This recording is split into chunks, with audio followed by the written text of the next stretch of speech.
Everyone, welcome back to the Superhero Rewind Commentary Project. It is I, Captain Logan, and joining me as always is my sidekick, Austin, the Day Ghost, and for the very first time on this program, my son, Jason.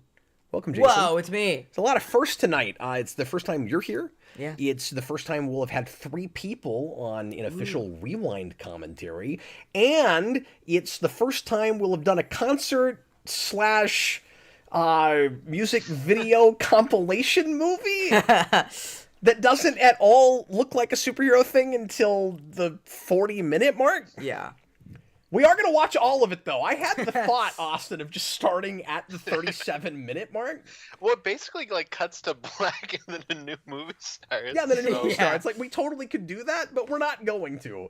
Because if we did it that way, then it's not even feature length at that point. It's not fun. You don't get to watch Speed. And Well, and then you cut off the beginning of Michael Jackson's character arc of the movie. well, right. You need to know who he is. Yeah, you yeah, need You his need to know his origin. background. That's gonna be part of my pretentious read on the superhero aspect of this. Is you do have the theme, the like traditional superhero themes of the movie set up in the opening, like montage stuff, even if you don't realize that's what it's doing. 100%. So yeah, tonight we're going to tackle Michael Jackson's Moonwalker. Michael Jackson, who was so ubiquitous with pop culture that we can't even avoid him on this show. Like, even Superhero Rewind, Michael Jackson has somehow wended his way in. Well, Yeah. Michael Jackson tried so many times to play a superhero, so I'm glad he snuck in there some way. That's where he's like, you know what, I'll do it myself. Except it was more like, oh, fine, I'll do it myself. Yeah, and he probably said it a little bit higher pitched in the first place. Yeah, true. This movie, I almost want to say it in air quotes. Everything about it is absolutely fascinating, and it's going to be interesting to try to discuss in this format because it's not really, a straight and narrow traditional narrative kind of thing. And again, it barely even counts as a movie until you get to something closer to a traditional narrative structure by the 37 mark, and even then it's still more of a grandiose music video than it is a traditional story driven film. It has a story in the same way that sorry, Austin. It has a story in the same way that Thriller has a story, but it's longer and is able to accomplish a tad more in the way of, again, air quotes, character work, but like there isn't really any of that. No, exactly. And I know we've talked about, with some rewinds now that it's like a commentary thing. Sometimes it's like, oh, you maybe got to stretch out some things you have to say because you have to meet the full runtime of the movie, especially if it's longer. Yeah. And I feel like this is one of the few ones where we'll just be talking about it afterwards because once you start the fun, you don't stop until you get enough. Yep. I should have known you were going somewhere. I feel like he's maybe got a list of song titles in yeah, front I of know him. he does. This whole thing is just going to be like watching Meet the Beatles, isn't it? Jason? Yeah. That's what this is going to be. Yeah, well, don't blame it I don't know, on I him. don't Blame know it why on the you mean it in boogie. such a black-and-white way. Did you hear what he said? Austin. What's that? Hear what Jason said. Say it again, No. Jason. I said don't blame it on Austin, blame it on the boogie. We both went to a different song at the same time. 'Cause you said that, and I said, "Don't look at it in such a black or white way." Oh, that's good. oh. That's great, man. Yeah, he's going off the wall with these. We're off to a great start. Man, Jason, you guys keep doing the same thing. It's like you're looking at the man in the mirror. Yeah. Hey, can you guys beat it already? Like, we need to start this commentary. Yeah, I don't know. But it's so bad. I feel like everything about this opening is bad. Yeah. That's where I was So going bad, with it. it's dangerous. Yeah. Jason, why don't you just very briefly talk about your background with Michael Jackson, which is really the reason I invited Jason. Well, I thought we might need to pad this a little bit, and I went, well, Jason is the closest person to a Michael Jackson expert I know. yeah. Well, this is not my actual memories. This is just what he told me. But so I do not remember the time. So that you first got into. yeah. So it was you got me into Weird Al, Right. and I really liked Fat, and Eat It, and so I got into Michael Jackson like. Because you on your own started researching the originals of parodies that you didn't know the songs. Okay. And then that gets you into Michael Jackson, and then you start developing an interest in dance because of that. Yeah, and that's how I become a dancer. Yeah, and Jason's been in dance since he was 5, 6. Yeah. This is going to be my like 10th year, which is crazy. But So he'll also have a unique perspective in that he knows a lot about dance. but yeah, I researched a lot about Michael Jackson, and I have not heard his entire discography. I'm not that kind of guy. I haven't. But you know a lot of it. I know a lot of it. I still haven't listened to all of Off the Wall. Still haven't listened to all of gosh, I'm not a fan at all. That 2008 album or 2003 album, whatever that thing's called.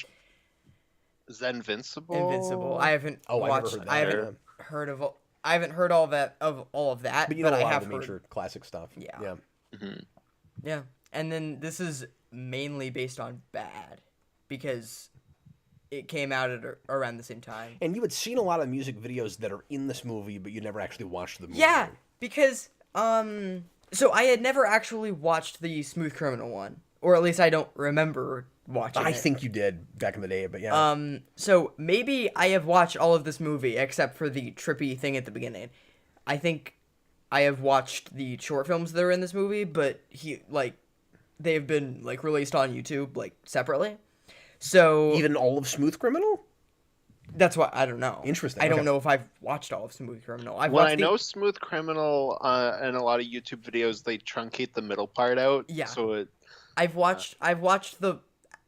watched the actual music video. I just hadn't watched like the short film part with the robot and the kids. So, Well, and I would be surprised if they didn't air that on MTV, Austin. Mm-hmm. Yeah, probably. Like just the song part. Yeah. yeah. Because I know I've seen that a few times here and there in different places. Mm-hmm. Well, that's my favorite Michael Jackson music video, which is probably Heresy. 'Cause everybody goes to Thriller, but Yeah, I think I might agree with you, honestly. it's so good.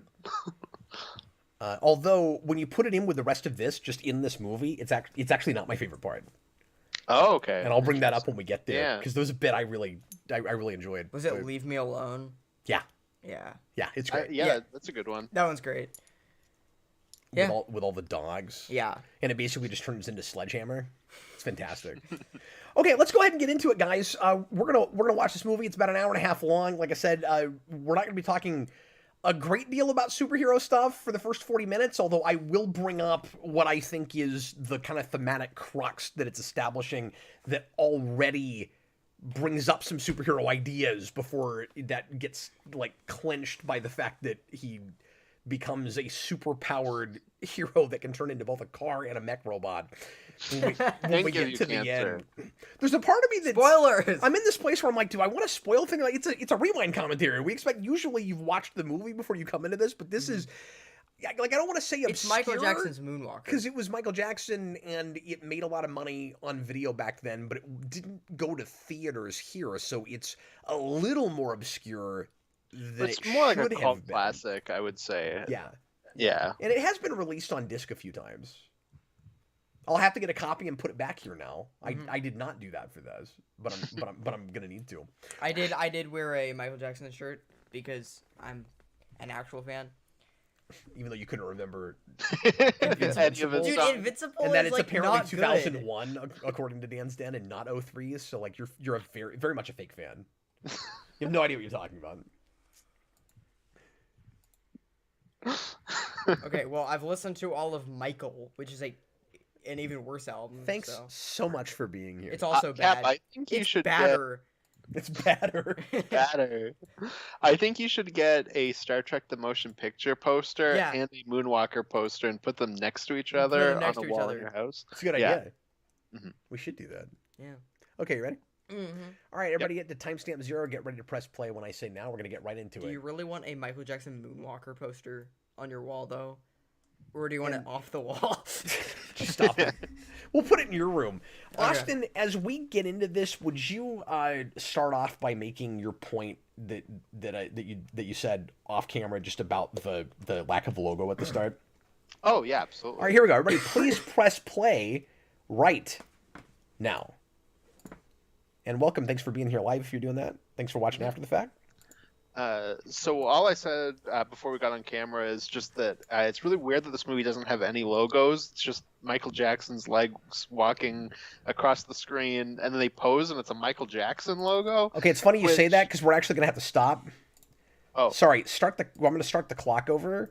Yeah. So I went back to Amazon. Amazon actually has a Warner Brothers logo at Oh, the start that was no. playing as you said that. And I didn't remember it. So everybody, if you're watching it on Amazon or any other rental place and it's got that Warner Brothers logo at the beginning, just here, hold on. get skipped past that. And so it'd be timestamp 17 seconds for Oz. And then Austin, you just go back to timestamp 0. Okay. So I was gonna say I have another way I can watch it. I can see if it's No, got you're fine. The logo. only difference will be that logo. The timestamps are very, very close. Oh, okay. Well, my point about the logo might not mean anything then if it has a WP logo normally. Well, yeah, but it's the newer one. So I think it's just the more recent transfer Oh. has it. Yeah. But when it was originally released, it didn't have it. Okay. So what you're looking at is almost certainly how it came out theatrically in Europe. Yeah. Okay. Guys, we're 11 minutes into this. Let's get started. Everybody, please press play. Are you good, Austin? Yep. Right. As Adam March says, want to be starting something. Yeah. The movie. Emphasis on wannabe. We can't even make it happen yet. Everybody, please press play right now.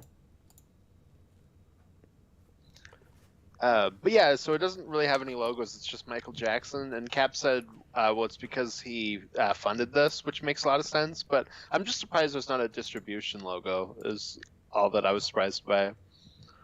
Yeah, and I was thinking it might have something to do with the fact that it didn't release theatrically here, but then you'd think... So is it possible it had a distribution logo over there, but not here? Probably, I would think so. Kind of like how the new Bond movie had a Universal logo here and not for you guys. Because what we're looking at is clearly a remaster or restoration, and you're looking at what looked like an earlier print to me. I mean, like the quality's still okay, but I think this is nicer. So it's So it's also possible that what you're looking at is taped off a VHS tape or something, or taken off of an early DVD. So what we're looking at right now is Michael Jackson, A smoke machine. singing Man in the Mirror, which I want to say is Jason's favorite Michael Jackson song, or just is up there. No, it's up there. That is a good one. And it's kind of interesting to see this movie open with it, because I think of this as a really great concert ender. And in fact, Jason and I in Branson this year saw an amazing Michael Jackson look and sound alike. We were both super skeptical of him, and he was fantastic. I want to go back just to see that guy again.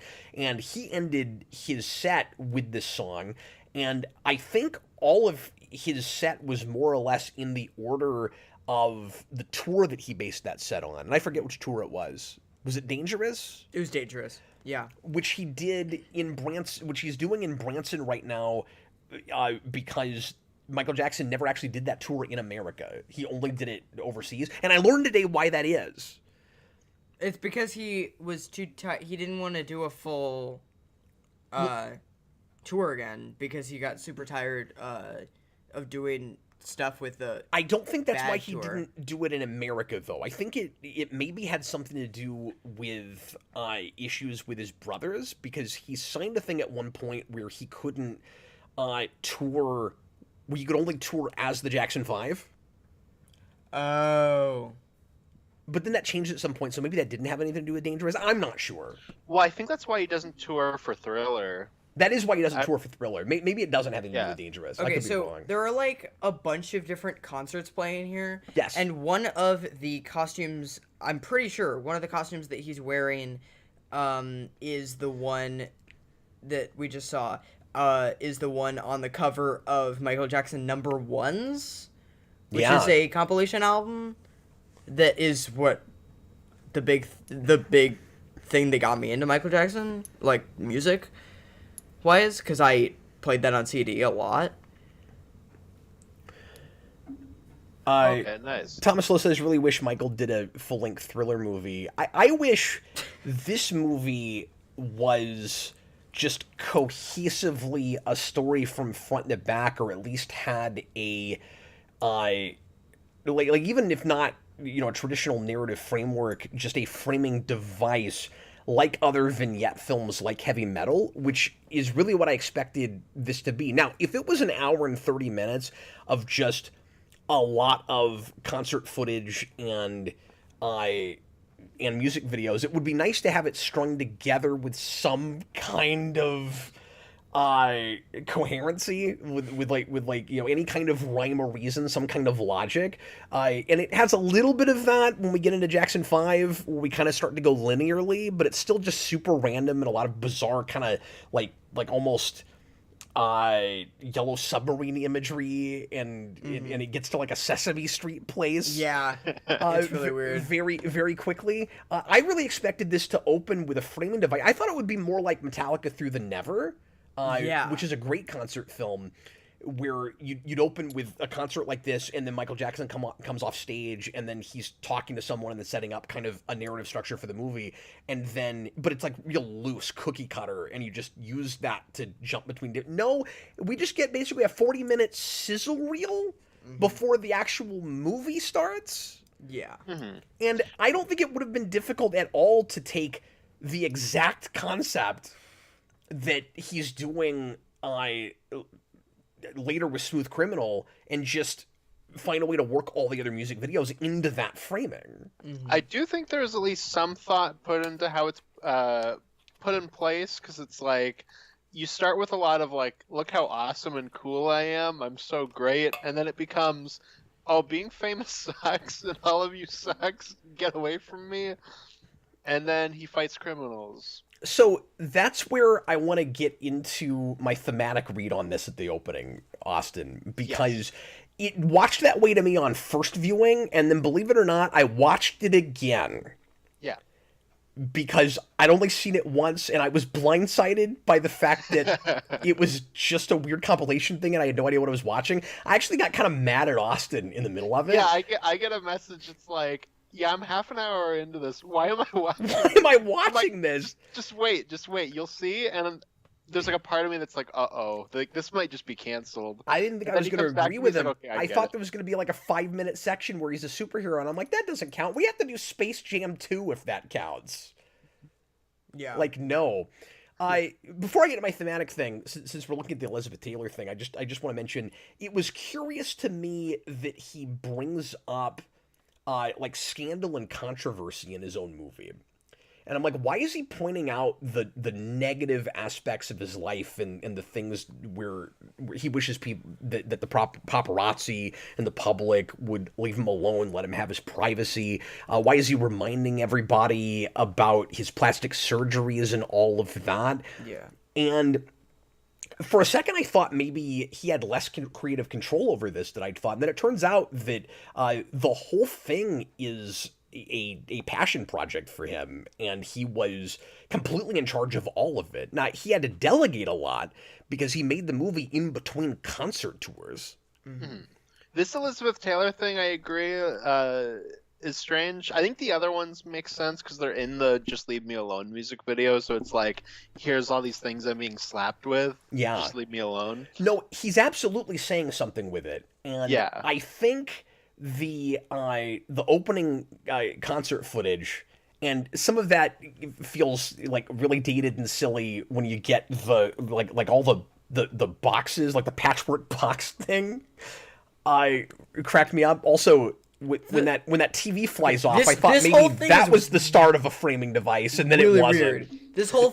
This whole section is just very strange, and that looked amazing. The Jacksons on sequence the is- piano. Where they're not Yeah. even color corrected to match the background. Yeah.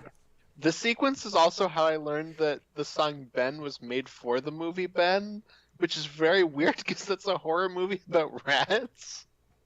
And it's Is that what that's related? That's related to that, Ben? yeah. Oh, crazy! I saw the remake of that in the early 2000s, which is actually quite good.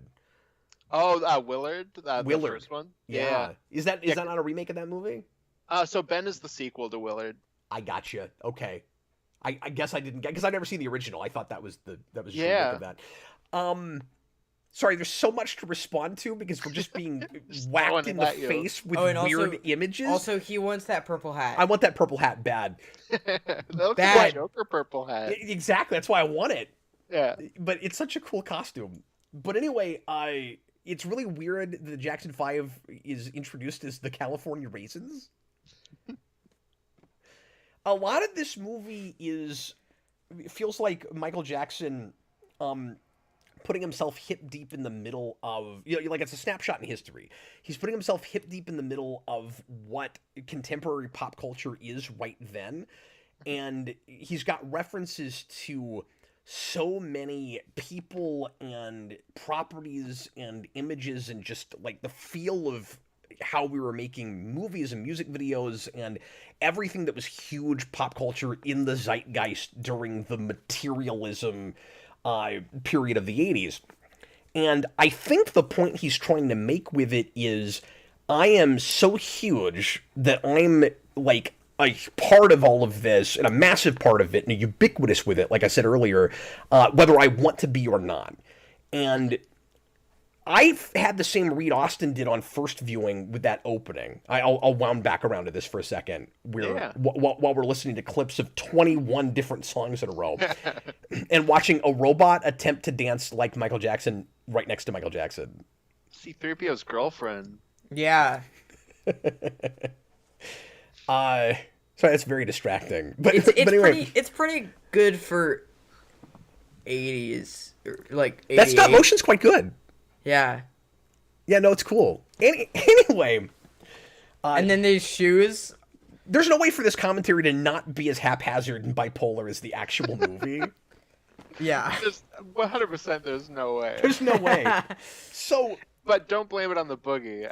Go with what you're saying. So that opening, originally I thought it was what Austin was saying, where it's just look how great I am and look how important I am. With Man in the Mirror, like and all the images that he's showing you. Here's all these horrible things that have happened in history, but like my music has the potential to help and save the world. On a second viewing, seeing where all of it went and the wish fulfillment fantasy of the bizarre superhero vignette at the end. Mm-hmm. Austin's just dancing. He's not even listening to me. I'm listening. Because I agree. I think my read is a much more cynical reading, but I don't think that's what he's actually getting at. No, and I don't know if it translates, but what's interesting to a general audience at the time that's obsessed with him, what's interesting is I don't know that it can translate, and I think that's the point he's making. And he's almost making it for an audience of one. Like that's where it, like a lot of this feels like self, not aggrandizing. What's the word I'm looking for? It's a little self-absorbed, because he feels like nobody understands him. And he wants, and he said this in a lot of interviews, which is where I get this from. Michael Jackson wants people to not just idolize him. I really like the song a lot, by the way. I love this song. He wants people to not idolize him so much, but actually listen to the messages in his music. And yes, his messages are very often like pretty broad and maybe a little obvious, and he doesn't have a lot of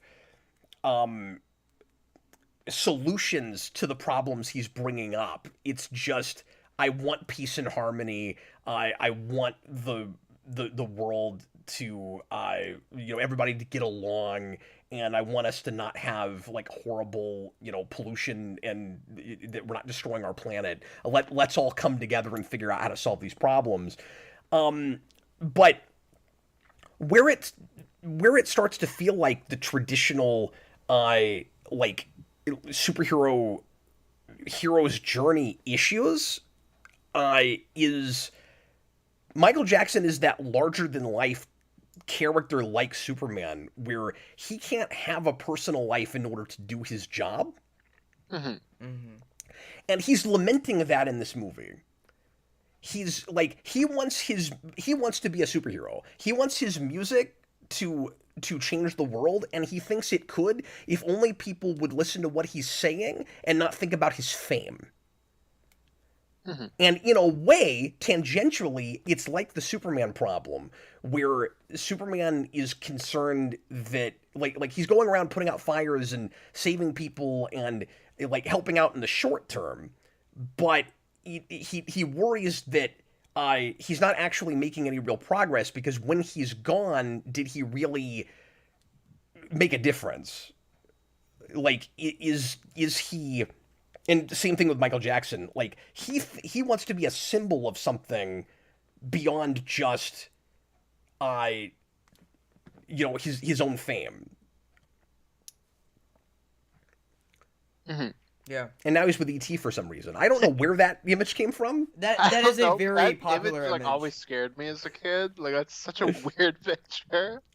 Yeah, it's a very popular. It's well, he did that thing, right, where he likes things, so he wants to be a Yeah. part of them. That's so right. He liked E.T., so he wanted a picture with E.T. Mm-hmm. Yeah, and he was so famous he could kind of get anything he wanted in that way. Which also makes it way funnier when Steven Spielberg is a lizard person. Which is the ultimate message to take away from this film, by the way, is that Steven Spielberg is really a reptilian.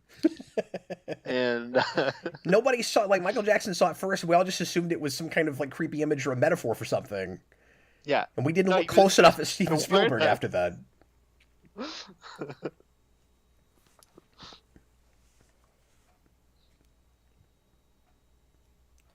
Okay, I think.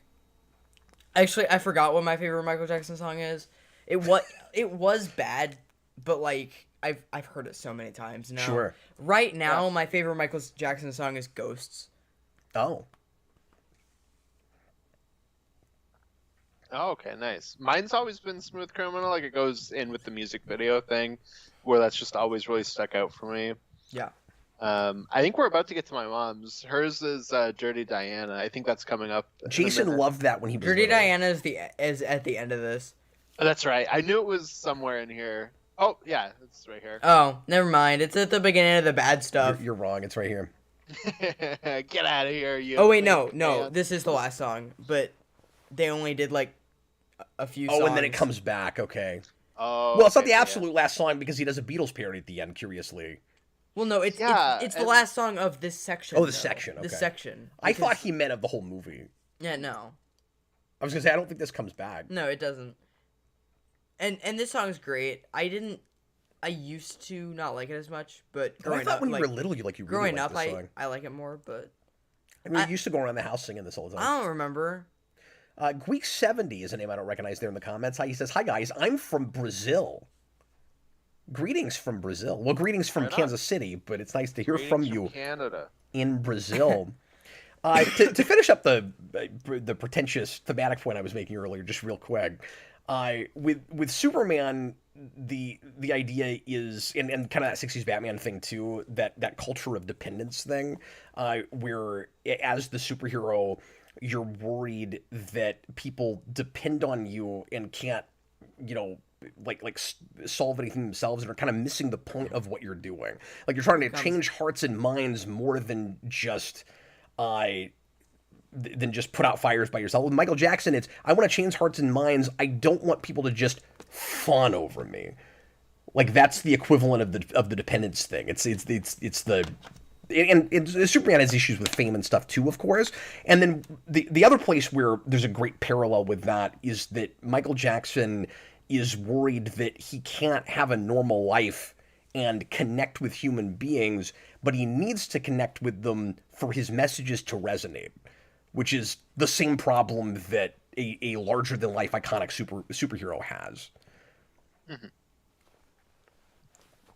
And now we have a deeper thing where we're getting to see his inner child, because as we just saw, he never got to grow up. He was on the road all the time. Do you think that's why this is here? Uh, Because you can read that into a lot of what he does. no, that's always how I've seen Michael Jackson. I think that is like a genuine truth to the man. No, but, it is a truth to the man, and I think you can call that in a lot of the things he does, and even in this. I mean, I think that's kind of this whole movie, right? It's like I love it's movies. kids playing with action figures. That's exactly what it is. Yeah. Yeah. And so I want to make one, and the reason it's so haphazard and crazy and all over the place is because he's doing everything he would want to do in one movie, and also because he's used to making music videos, and so he doesn't know how to really tell a story. He knows how to tell stories in music videos, so he just makes a bunch of them that are very loosely connected. So I had seen this part before, or I had seen this batter thing before, and I wasn't expecting this to happen, like in the movie, and I hadn't seen it in forever. So I was like, that was like a jump scare where it was like, I was like, whoa, he's a kid. When the camera pans up, were you expecting it to actually be Michael Jackson and then suddenly it's this little kid? Or Well, could you tell from the and beginning? then I was like, oh, it's that thing. Why is this in here? I have a couple theories as to why this is here. And, like, Austin, you're absolutely right. But again, you can read that in so much of what he does. Is just like, like trying to live a childhood he never got to live because his dad made him practice all the time, and he was constantly touring and performing and recording, and that's all he got to do as a kid, and that's why he builds Neverland, and that's why he's so eccentric in the first place, and why he played video games and got into doing part of the score for Sonic 3. But I think this is here because he wants to get bad in here, but they already have a music video, and he doesn't want to just put in something they've done already. So he's that guy was wearing a Superman shirt. Yes, Sure. I think that's a girl. But then he throws these kids at you because it's the last thing you expect, but he doesn't want to make a new video for bad. So he does this just to shake it up where you won't expect it, but. My other theory is this is the same kid that's in the trio of kids at the end, and like plays one of those kids in the Smooth Criminal section. Yeah. And I think they got him for that, and they had that one little section where he was supposed to dance like Michael Jackson, and he was so good they gave him this. I can see that. Maybe that's what happened. I don't always know that. I mean, I don't actually know that. Roboters100 has a good comment. He says, I always saw it as pure fantasy and not a rock opera, but something like a rock opera. It's free-form thought of Michael Jackson's life embellished. That's exactly what it is. And I wish it had more of like a consistency of inconsistency. If half of it has to be so, like you said, free-form and just random like this. Where, like, why is half of it kind of a piece? Like, either make it all of a piece, or just have the whole movie be this. It's got that Return of the Jedi thing. You start with, like, a 40-minute Jabba the Hutt movie, a 40-minute Destroy the Empire movie. Yeah, it's at least all still of a piece. You know why you're there in the first place. You've been watching Star Wars. Because and that's why I say kind of... audience of one, where like I can just imagine seeing this when it came out on video or in the theater if you lived outside of the United States and going like, who is this for? Like, I'm already a Michael Jackson fan. Is this a commercial for the guy that I came here to see in the first place? That's what it initially watches like. And then it seems like the message is, this is how you see me. What I want you to see is the robot superhero at the end. That's what I want you to see. I want you to realize that I'm trying to I'm trying to change the world and try to change hearts and minds and make people better, and B, that I am a regular person just like you are. And those are contradictory ideas that don't go together. Did you notice how all those people got flattened out and turned into South Park characters? I was just South about Park? to say they're South Park characters. Yeah. So this is the oddest and most uncomfortable part of the movie for me. And I had seen this before too. And It's Michael Jackson. Michael Jackson. Yeah, I don't know. Are those supposed to be Garbage Pail Kids? Like, what are they? They're Hell's minions. And then, why does the Statue of Liberty sort of have Michael Jackson's face when it talks? This is horrifying. Yeah, it is. I was always weirded out by this. And it's not a great song either, so it kind of makes the song worse.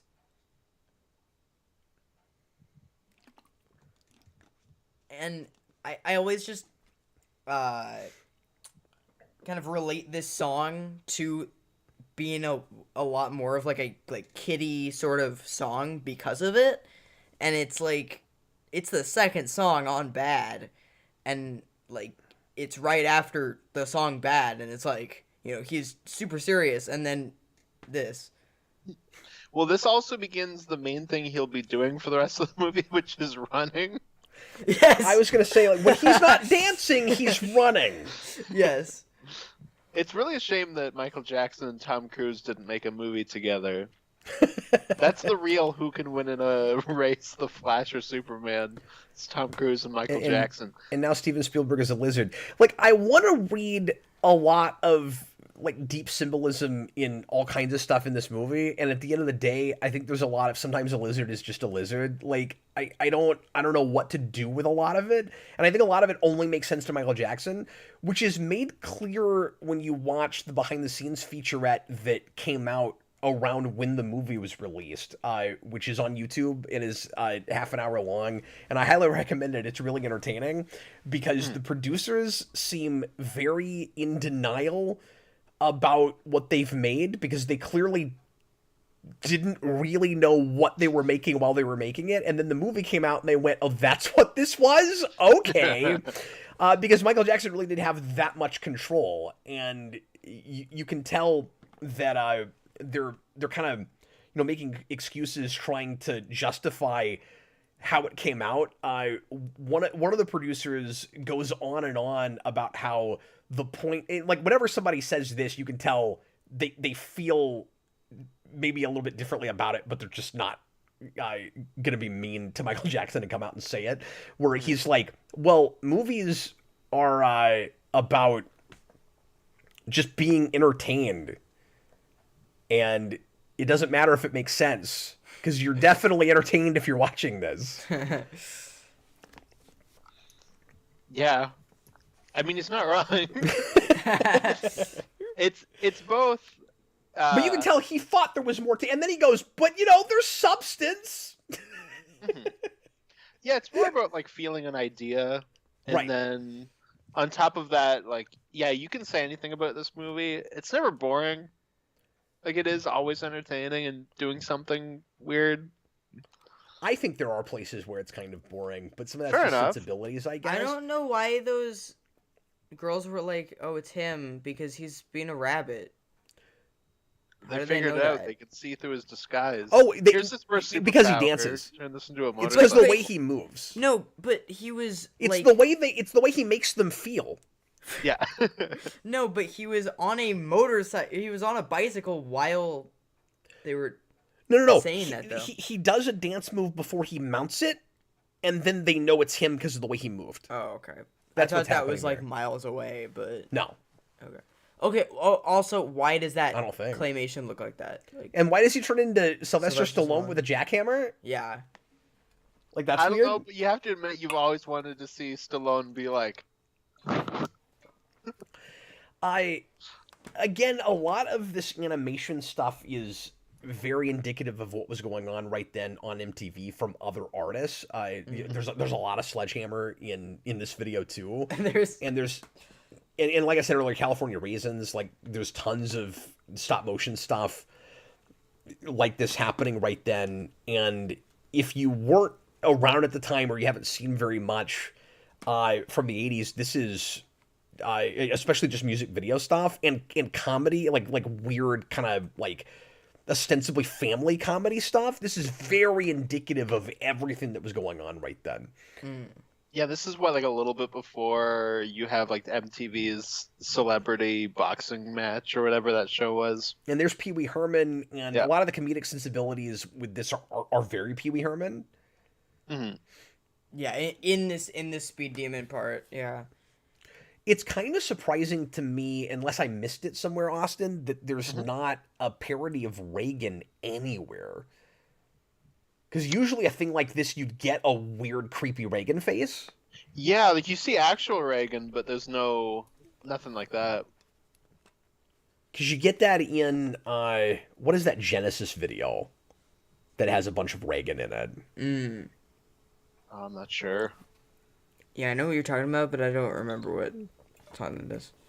Robotters, would you say it can help a kid's attention span? I was going to say earlier, attention span is kind of one of the issues with this movie, where it's very frantic and, like MTV in general at the time, like just constantly throwing weird images and stuff at you. Like, I think it's when Austin said like it puts you in a mood and it's about making you feel certain things at certain times. The problem with it is that's constantly changing. It's hitting you with so much. Yeah. No, it's like a TikTok version of Fantasia. That's what I was gonna say. We've wound right back around to this. Yeah, but on the internet, in a way, Land of Confusion. Thanks, Dan's Den. That's what I was trying to think Oh, of. that was Land of Confusion. Yeah. Okay. Yeah. Yeah, I just don't know Genesis well enough. The problem with Speed Demon is it's so long. And As a there's- song. As a song. I feel like even the video is padded out because of Yeah, that. it is, because the song is so long and he just says the same thing over and over again. But now he's saying it as Tina Turner. Well, I feel like it takes us too long to get to the coolest part of this, like that maybe should have been the premise the whole time, which is just a dance off with a rabbit. Like, why couldn't you have come up with maybe a different? It would have taken a different song probably, where the whole thing is just kind of like a devil went down to Georgia kind of idea. Or Anchors Away.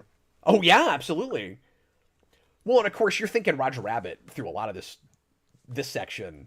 Yeah.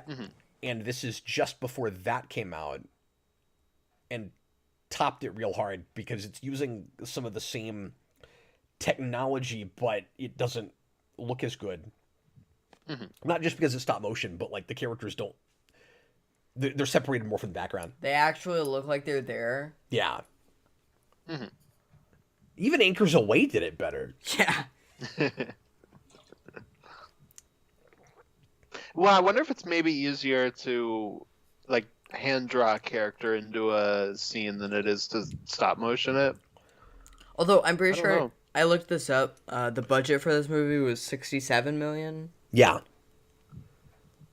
But that's really high for this kind of thing. Yeah. Back then, and they claimed in that documentary I saw that it had more special effects than one of the Star Wars movies. Probably the original, I would I think. can't remember if they I'd said that or imagine Empire, but they're like, Yeah. and the director of, I'll look up his name here in a second because I just don't remember it. But the Now he's Linda Carter. yeah, and he turns into all the different characters he turned into all in that spin. Did you see that?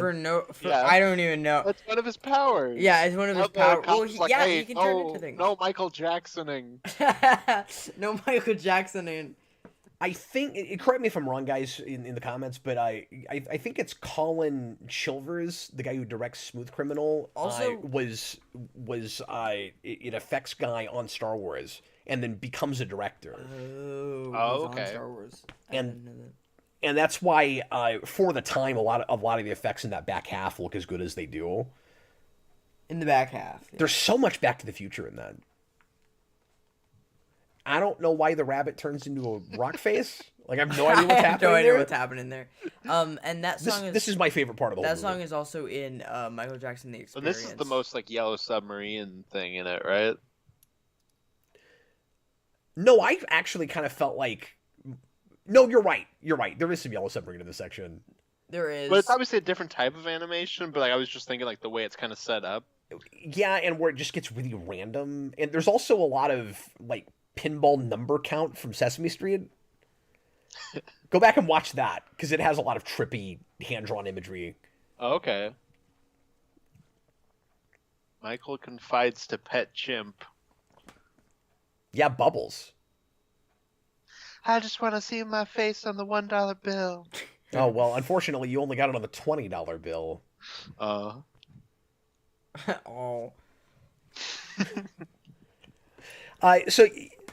So yeah, I think all the goofy headlines here are about all the lies that Michael Jackson felt like the media was constantly telling about him, and the song becomes about him wishing that, you know, leave me alone, wishing that people would just let him live his life and put out his stuff, and, like, you know, be fans, buy tickets, listen to it, but let me actually have a life. Yeah, don't be crazy and obsessive. And now there's Dogman. I didn't even know dogs were watching. I love the teeth to the beat. Yeah. Oh yeah. Like, there's some great music video 101 in this. I think this is the most sophisticated, like, music video Yeah, and I said in this, just in that it's got imagery that's related to the lyrics, but it's not like one-to-one constantly throwing stuff at you that's in the song. It's like it's influenced by it, but then it goes its own way and does all kinds of crazy stuff on its own.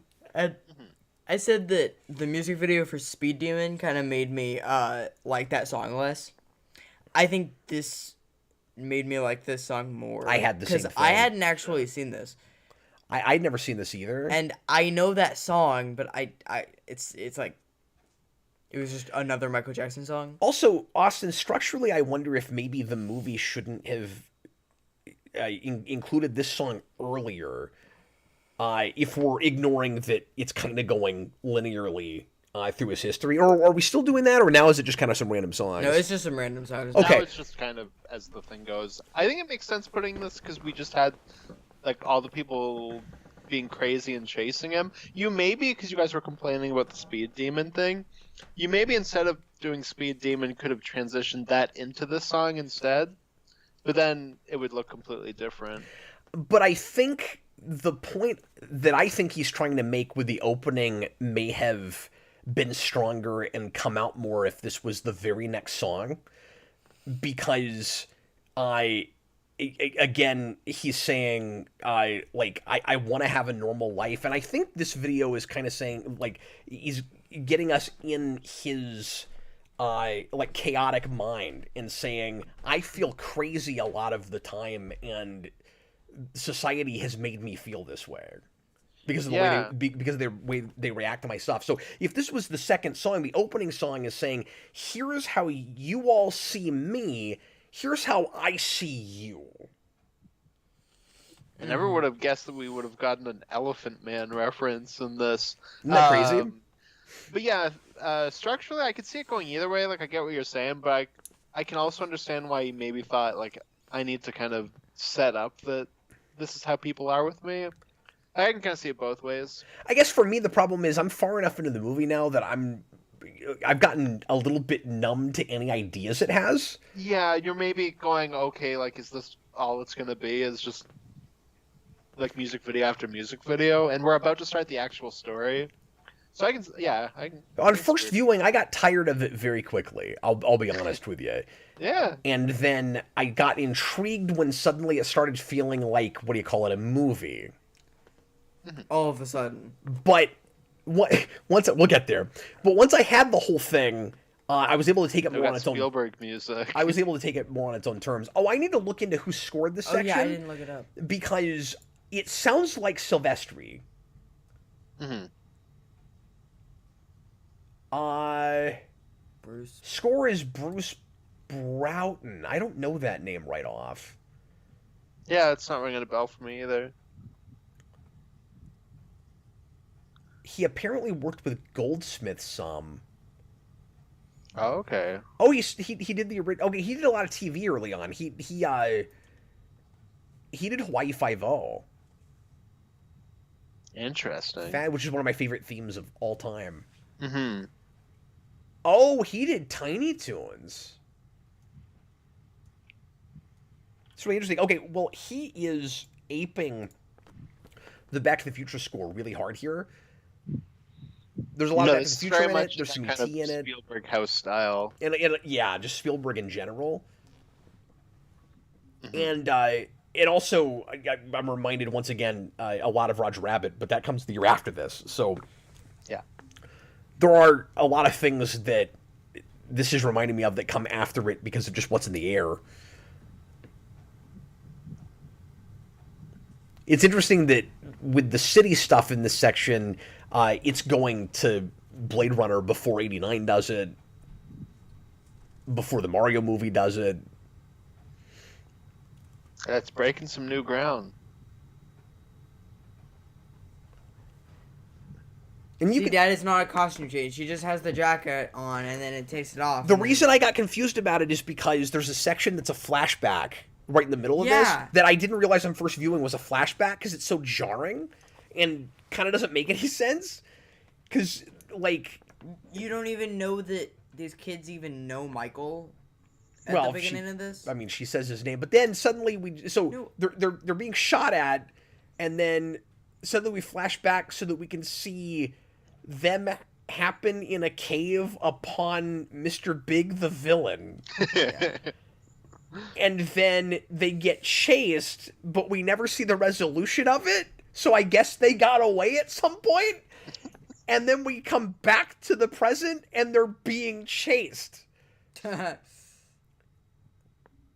It's such a weird structure. And, of course, it's a music video before it's a real, like, movie narrative. So, like, we don't know why Michael Jackson hangs out with these kids. We don't know how they met. No idea. We don't know even until the very end if he is Michael Jackson registered trademark the way we know him. Like, is he famous? Mm-hmm. Like, does he do concerts? And then at the end, we transition from him saving the kids and then coming back because it's a whole Jesus allegory, of course. Of course it is. And then he goes to play at a concert. So you go, okay, I guess he was real life Michael Jackson the whole time. Mm-hmm. No, well, now that we've just left him alone, we see what his ideal life is like, which is hanging out in the woods. Well, he got his wish with that. See, something you and Jason keep doing is trying to connect this section to anything we saw before it, and my mind cannot do that. So when you're like... I thought you had a whole thing. No, thematically, what he's doing with the piece. But as far as, like, any kind of canonical, like story, what counts, what doesn't. Yeah. When Austin says, like, this is one of his superpowers, when he gets the rabbit head and all of that. And that's what I said when we were talking about it. I know. I don't think it's the same character exactly. This is an unrelated thing. But Cap, you're forgetting that you have his character arc that connects all of it. And that we see he's very cool, he's awesome, but he wants to be left alone. Everybody's mean to him, they chase him. And so he just goes play ball. He finally gets away to have free time. He ends up in the Temple of Doom where Mr. Big is selling his drugs and they want to kill him. So after he kills them, he's like, that's it, I'm done with humanity. I'm going to fly into space. But he decides to come back. Okay, but you missed one major superpower, which is he's also Billy Batson. Yes. That is true, too. Because apparently he can be a little kid and then turn back into Michael Jackson. Yes. Because we have a transition for some reason from that actually into Speed Demon, even though there are no transitions with any other vignette in the thing. Okay, okay. Well, that, like I said, that's his inner child. That's like a more a deep thing but it could be an actual literal superpower. But that's we say it. But we later, saw it but- literally physically happen. Yeah, but we see it. But Austin, we say, because he was because he was on a stage making a video, and then he comes out and he's Michael Jackson and not a kid. Yeah, Yeah, because that's just we for the say audience. later that his superpower is he changes shape. Oh, that's true. So like Yeah. he can turn into a rabbit. He can turn into a kid Michael Jackson because. but he then it's changes possible shape. Austin's right, and we're not supposed to be seeing a kid, but like the real Michael Jackson who's imagining himself as a kid. No, he turned Is actually that what into you're a kid. saying? And then when he goes in the back lot, he has to be an adult again, and so like it could that's how he be. feels It about it. could Where be. sometimes he's able to like feel like the child he wants to be, but then he gets snapped out of it when he has to Okay, go but- do like adult people thing. But then what's so adult person about being chased by stop motion like creepy claymation Okay, characters? wait, the section's hilarious. Also, why was he smiling so much in that section? Like every time he gets chased by something, he's just I guess because he's a kid playing with action figures. Yeah. Yeah. Yeah. Remember that. So Joe Pesci's motivation is he's a drug lord that wants to run all the drugs in the world and get kids on drugs. Because Yeah. remember, it's 1988 and we're real hip deep into Dare by now. We're about to get into Dare. He's Well, like, he's basically every character who's ever played for Scorsese. Except not having any idea what he's in. yeah, he's like, I want every kid to take drugs because of me. That's what I want. And then he says my name's not they better get my name. I'm gonna get in the history books. They better get my name right. It's not that hard. His character name is based on the main producer that made this movie, Frank DeLeo,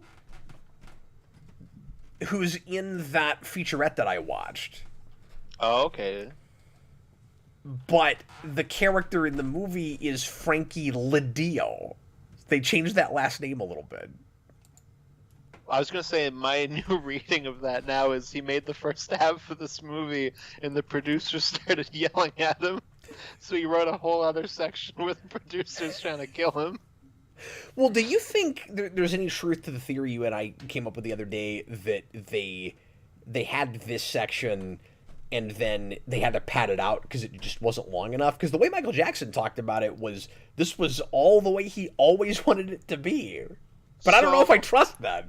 So I thought it was like a filler thing until I rewatched it. And rewatching it, I was like, okay, like I can kind of see how you're going from idea to idea. Like it's at least better put together than just we need to fill this out. I think.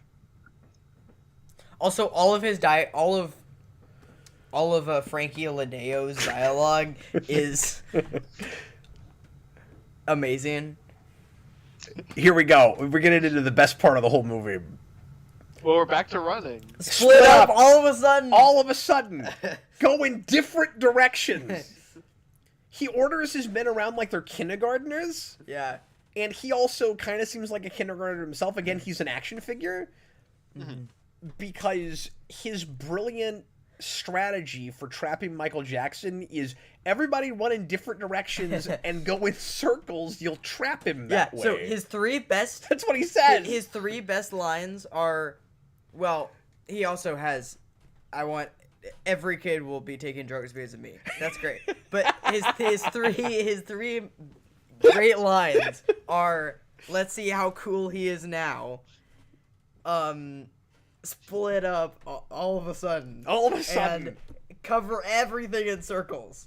Everything in circles. It's very that one's very kill the heroes from Batman and Robin.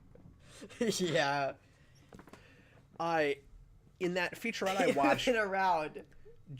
You'll trap him that way. he'll trap him that way. That's the stuff that'll stick with me the most. Is just Joe Pesci's like preposterous dialogue. Yeah. I could try all day. I couldn't write a script like that. You'll trap him that way. In that featurette I watched, Austin, there's only one little like 20-second bit of Joe Pesci's interview, and it's amazing. Where he's asked how he got the part, and he says Frank DeLeo, or whatever the real man's name is, what was it, Jason? Frank. Frank DeLeo. He knew from years ago he used to be a loan shark, and Joe Pesci owed him money, and he could either do this movie or get his kneecaps busted. And he says it all with a straight face, and he doesn't take any of it back. And then he goes, well, that's how you would go into this movie. That's how you would get cast in this movie. He said that's how you get cast in movies. That's beautiful. I absolutely recommend that featurette. Everyone should watch that. Yeah, I'm gonna have to look into that because that sounds great. So there's some legitimately great cinematography in this section. Oh, this shot. This place, really beautiful. this part's great.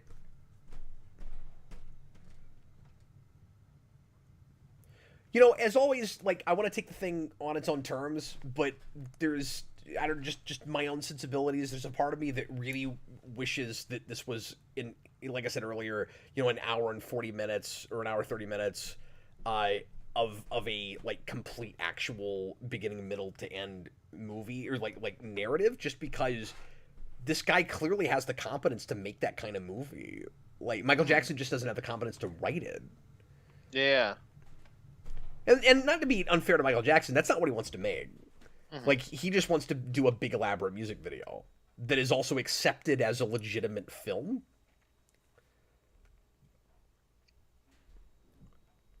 And I mean to keep talking in circles, but if like either the whole thing was this or the whole thing was everything before this, my brain doesn't explode. You know what? Joe Pesci also very much looks like Judge Doom right now with those glasses. Yes. Yeah. But he's got like an '89 Joker hat. Yeah. It's like if Jack Nicholson was Judge Doom. That's what he looks like. And we'll never know why he took this part, because he wouldn't be serious about it. He's also Judge Doom if he didn't hide his cartoon voice. Teddy says, I'm sorry, Cap, but no, this is way better. Well, I wonder what else, if this guy actually tried to do any other, like, legitimate movies, because he could have made something, like, with Michael Jackson or not, whatever, but, like, the filmmaking is competent enough. I feel like he could have done something close to on the level of a Back to the Future or an E.T. or... Mm-hmm. Yeah, it is possible. And now he's a car. And then he turns into a car that has exactly the DeLorean sounds. And also, this car is awesome, and I want it. Freedom is the right of all sentient beings.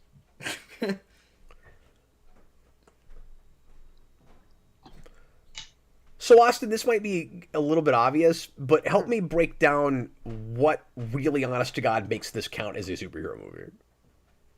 He's dangerous. Well, he fights criminals. Yeah. He has superpowers. Yeah. He's he got a has cool car. fortress. He is his cool car. He is his cool car, and some superheroes like Batman have a cool plane, and he's also a cool plane. He's his cool... And some of them have mech robots. Mm-hmm. And he is his own mech robot. He has identity issues. Yeah. He's a Jesus allegory. Yeah, the He public runs a lot. has a maybe mixed reaction to him, like an obsession of him. That's There's true. drugs involved. He saves a kidnapped damsel in distress. Yep. Yep. There's a dog. Does he also have to go for He lives in a stylized, crime-ridden city run by a mob boss He wants to give kids all of the drugs. who has an honest to God take over the world plot. Mm-hmm. And you're right. He's got an internal conflict. He is conflicted. He's tortured. Yeah. No, like I said to you, it's obviously a stretch, but I think there's enough here, and it's an interesting enough movie to talk about that it like helps bump it up even a little bit more. But I think this counts 100%. No, I think it absolutely counts. Yeah. But it being this show, I felt like we had to lay it out. Yeah, I had to justify it a little bit, especially because last time we did no, Mask of Zorro, and some people are like, I don't know if this really counts. So we're doing 2 doesn't really count movies in a row.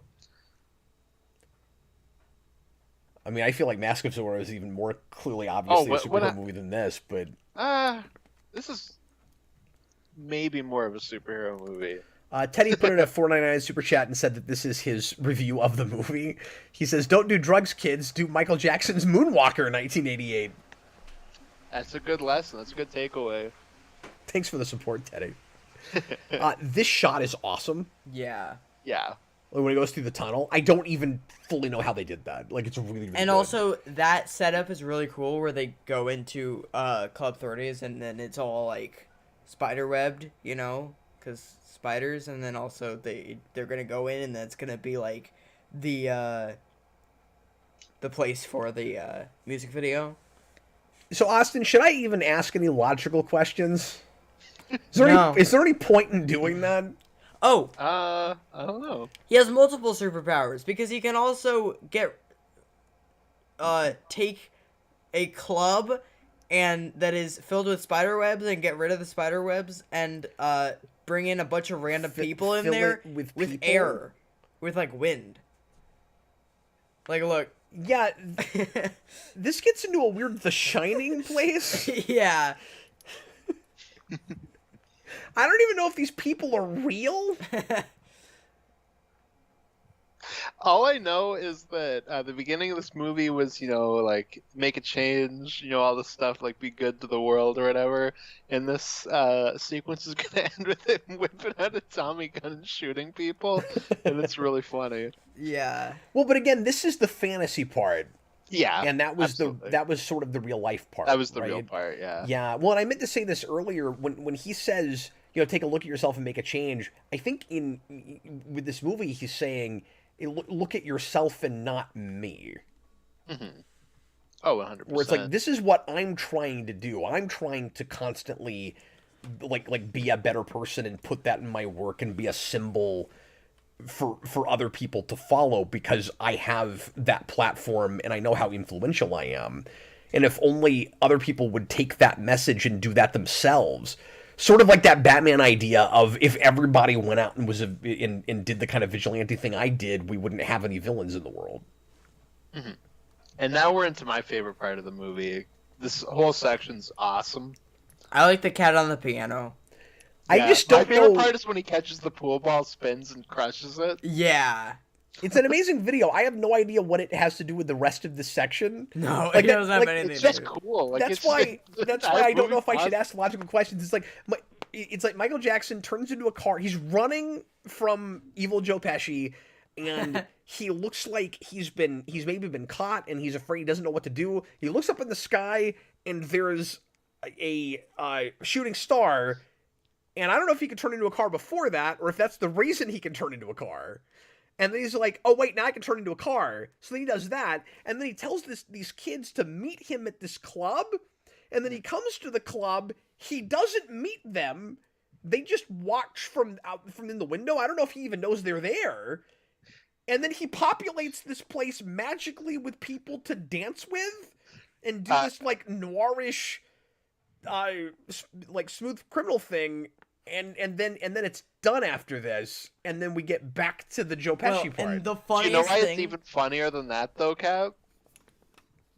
This entire scene is going to end with, oh no, the little girl got kidnapped, and her name is not Annie. Yeah. There's a way you can connect it better to the story, and they didn't do that. And the funniest thing about it, too, is after he, like, the girl that's not named Annie... There's your yeah, that is ball. amazing, Austin. It's That's so cool. funny that he blows up the guy's face. Yeah, This look guy. That yeah, is like you one of the best things Michael Jackson has ever put to film. It's You got amazing. pool ball in your face, dude. That guy was like, "We're gonna have tryouts," and he was like, "Nope." So the girl that's not named Annie, she gets like kidnapped, right? And Michael Jackson like basically like yells at the other kids, and he's like, "Why didn't you come get me? I was just in there dancing."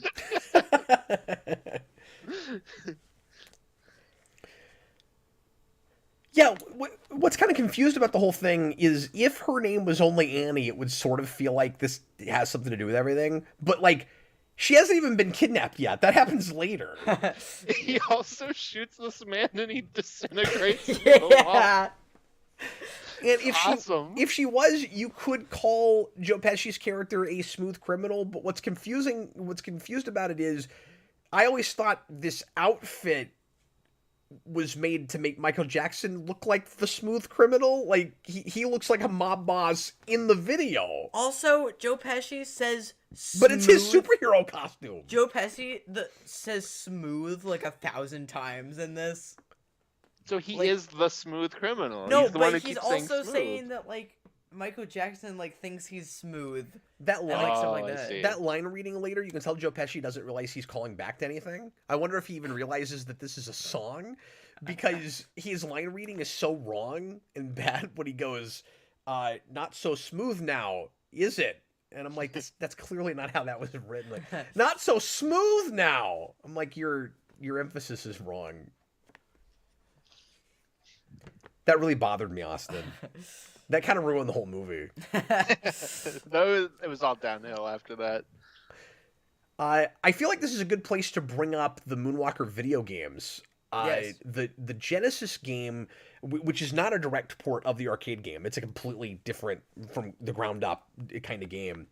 And because it's not a beat 'em up, you're going around saving children, and the first level, or one of the big levels, because I've never played through it, I've just seen gameplay, is a set that kind of looks like this, where those doors that he's in front of, you have to go and open. There's tons of them. You have to open all of them trying to find the children.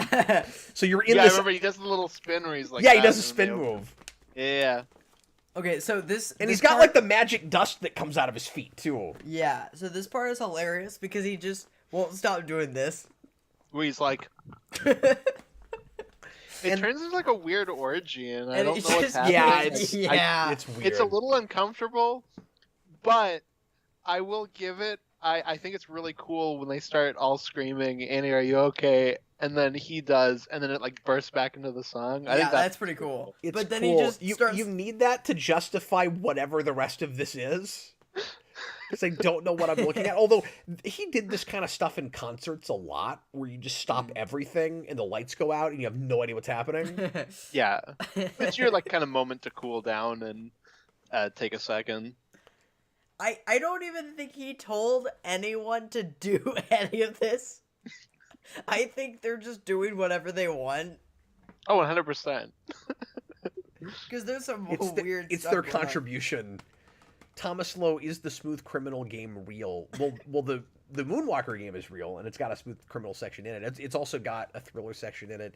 When we're talking about the 16-bit game, and then I have played some of the arcade game, Me too. which I've got on my main cabinets, and it's actually really fun. It's an isolinear beat 'em up, and it surprisingly has a lot to do with the movie. And your clear screen. Austin, have you ever played it or seen it? I've seen the AVGN review of it. I've also seen those edits where like they edit that model into like Mario levels and stuff. Well, I don't think There's no- AVGN talked about the actual arcade game though, No, he just. Oh, sorry. Yeah. because what I'm saying is your clear screen in the arcade game is the robot.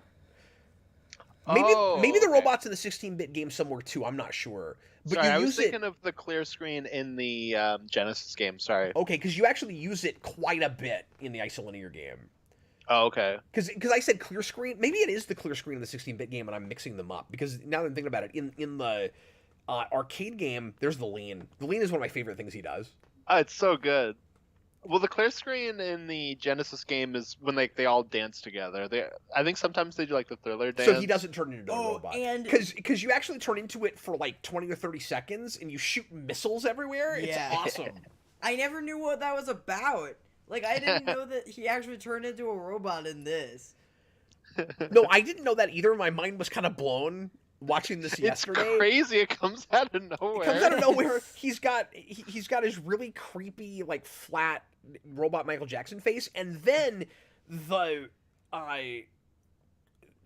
you get the flat like faceless thing that comes in front of him, which is what the robot in the video game looks like. Yeah, it's great. It's just such a good video. We just want to watch the and- dancing now. Did you hear that? That's like Sonic music. That like that meow. Oh, yeah. meow, like that's like chiptune. No, once you know that Michael Jackson worked on Sonic 3, and if you know that soundtrack as well as I do, you start hearing it in everything. Yeah. Yeah, he Else puts that like did. little bits of things in songs. But Yeah, this whole what is that? backdrop- It's Lava Reef. Yeah. It's this Lava whole- Reef. And Lava Reef has like 20 Michael Jackson songs in it. Yeah. There are like this whole backdrop like sound, this meow now that it just sounds like a Genesis game. That's true.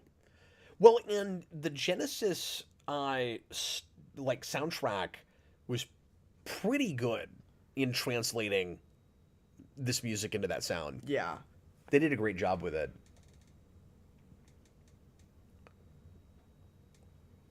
No, Austin's right. This is objectively the coolest thing in the movie. But I can understand why the "Just Leave Me Alone" video would top this for you. They're very different types of videos. Well, the reason it grabbed me so much is just because I'd never seen it before, and Yeah. it was so neat. Like this I've seen a few times, just not in the context Yeah. of the movie. And you know what the context of the movie added? What's that? Nothing. Yeah. Why did you get me? I was just in there. It's the same as it was. It didn't lift it up or tear it down. Mhm. Absolutely. Well, they're just very different types of music videos. Could you guys do me a favor and give me a read on the bug thing? Fuck. Well, they're the Spider Gang. Well, I know, but what is Joe Pesci's obsession with bugs besides the fact that it rhymes with drugs? likes Well, I think Kamen it's just Rider. tarantulas, isn't He it? goes, but he has that line toward the beginning where he's like, he's got a whole motif. He's like, bugs and drugs, and I'm like, what do these things have to do with each other? Bugs He and just keeps, I got bugs and drugs, and I'm like, are you the Oogie Boogie man? Like, Well, Cap, you have bugs and drugs, my and then bugs! he's evil. And what do evil people like? They like bugs and they like drugs. Bugs and drugs. Now we're back into the Temple of Doom. It seems like it's there just because it rhymes, and I don't even understand that because we learned way earlier in the film that Michael Jackson doesn't care if all of his songs rhyme.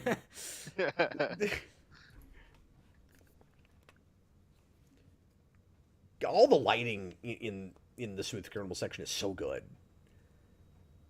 Some of the lighting in here is very Spielberg. I don't The think we can overestimate spotlights right at the camera. like how talented this director might have been. Also, the spotlights. He's on stage. Yep. Yes, and there was a thing I called that ended up being wrong, but I wished it had happened, which is all these soldiers come in, and it sounds like they're wearing tap shoes. Mhm. And I thought they were going to get into a big tap number like Thriller, and then they don't. I was really disappointed. I thought all these guys were going to be dancers. Or like Joe Pesci walks out and Michael Jackson's like, "Dance off, you and me, bro." Yeah. Or it's like they don't care about us. Where it's like Yeah, you know, because good call. Because that's soldiers. Yeah, that's soldiers. It feels like maybe like a precursor to that. Yeah. They Yeah, could have. it It's is. too bad they couldn't do that because they could have jumped into that song and that would have been a perfect place for the song. yeah. Well, that song's later, right? Because they don't care about us. Is that even in this? No, what? I think that comes out on. That's what I'm saying. like I a don't. later I album. think that was in a No, different they album. don't care about us. or later. Is the 90s. Yeah, that's what I'm saying. Like, it's almost like a precursor to that. Well, I couldn't decide It's if I was probably right about Michael it. Jackson was like, "Damn it, I didn't have a song to dance with those stormtroopers with." So Austin, I was legitimately shocked that the bad guy slaps her over and over and over again. It is pretty crazy, yeah. And he's gonna inject her with drugs. And apparently, there was some controversy at the time about how violent this movie was. It was kind of shocking to people coming from Michael Jackson, who's all peace, love, kumbaya. Yeah. Mhm. What's the song he did with all those other artists that we heard earlier? The something the world. Oh, We Are the World. We Are the My World. That's what I was favorite trying to say. band Yeah, of the all whole time. We Are the World of it all. And I really respect his explanation for that, the reason that he did that, which is, kind of obvious, but people didn't get it at the time, which is, well, I've got to show violence in order to, like, show you what I want to save you from. No, absolutely. And, like, there's a lot of, corny and sappy in this movie, but I appreciate that he goes that far. Yeah. Even if it's not, very realistic or an actual story or anything.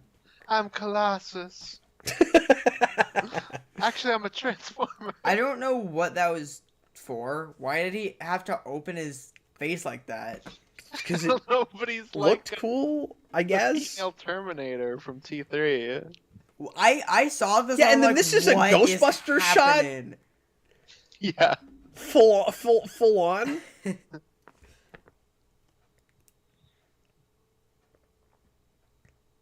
There is no Michael, only Zool. So as insane and bat stuff as this is, Austin, this is the part that kind of lost me a little bit, where I got sort of bored. Oh, okay. Because it just goes on and on and on and on. And there's a lot of places in this action sequence where it's just robot Michael Jackson standing there staring. I think this stuff holds This my comes from the same attention guy that because doesn't like it's motion so picture. out of nowhere and ridiculous that I'm laughing the whole time. But that's fair. Like, if it kind of washes over you a little earlier. Yeah, I got No, over it. I was- maybe too quick. I don't know. Yeah. Yeah, no, Oh, that's fair. I was laughing the whole time. Because this is like the most insane thing that's happening. He's gonna murder all these people and then fly into space.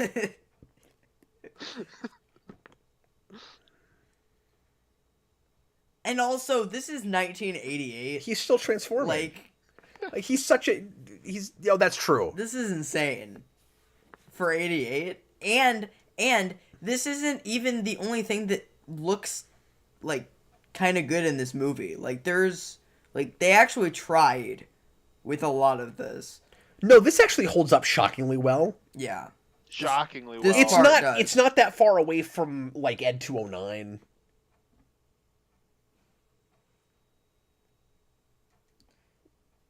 And I don't know if any of this was claymation or like an actual like. No, I that think- part was. I think No. some of this has to have actually been visual effects, right? Mhm. And I mean, we're only a few years after Tron. Also, that sounds nothing like Michael Jackson. Well, he's a robot, man. Yeah, but it should have been like a high pitched robot man. Ah! Ah!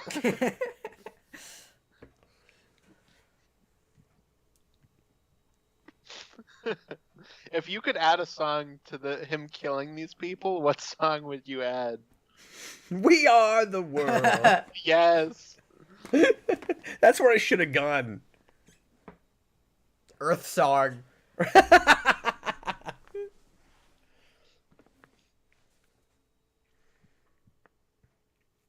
That would have been perfect. Oh yeah, self-indulgent was what I was trying to say earlier, and like it is that. Oh, this movie is like the definition of self-indulgent. 100%. Like 100%. But I feel like he's like I said, he's kind of making this as an audience for one, or for an audience of one. No, I would play Rock With You over this. Well, in a way, I mean, All night. again, that's kind of the contradiction or the paradox with it, where it's like he's wanting to make this big point of like look at yourselves more than just me, and like let me live my life, but he also knows that he's like his fans idolize him so much that point will probably go over their heads.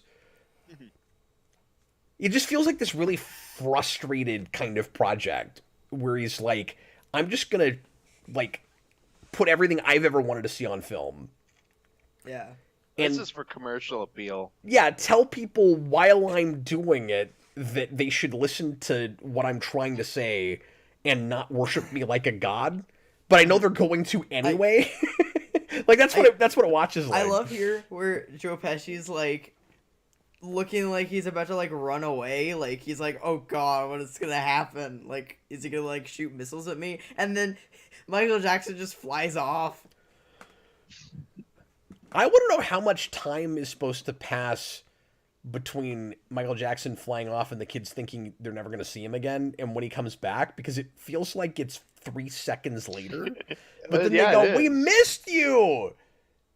You were gone so long." And I'm like, was it the same evening? I'm lost. To be fair, they never really reunited with him after that field because he was just dancing in the club alone.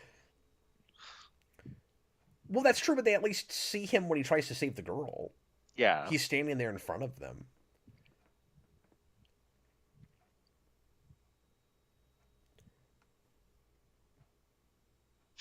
And obviously, the kids are here because of Michael Jackson wanting to live the childhood he never did, and he has this kind of wish fulfillment thing of wanting to save kids, which I think is like a symbol for saving himself. Mm-hmm. Did you see that shot where the spaceship came into frame? It's just like, whoa. Like, I think a lot of why he cared so much about children was because he didn't have a childhood, and so he sees himself as like saving his inner child or something. Mm-hmm. Yeah, definitely. Can I say something? Yeah. This is better than Home Alone. Oh, 100%. Home Alone doesn't hold up. I love John Hughes, but Home Alone does not hold up super well.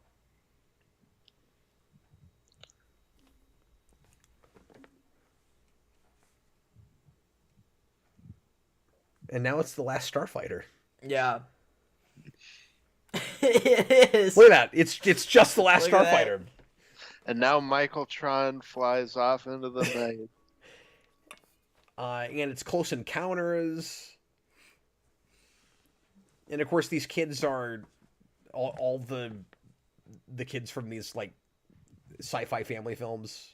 His spaceship also movies. still has the front of the DeLorean on it, so this could have been the DeLorean by the end of the trilogy.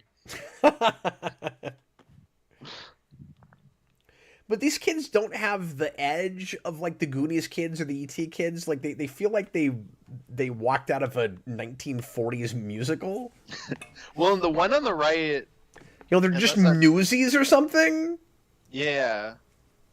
Is it the one that on the right that's John Lennon's son, or is he someone else? I didn't even know that if that's true. I don't know. I know John I... Lennon's son's in this movie, but I wasn't sure who he was in the cast list. It just said he played Sean. Can I make a slightly off-color joke? Sure. Did he get? I'm asking Austin that.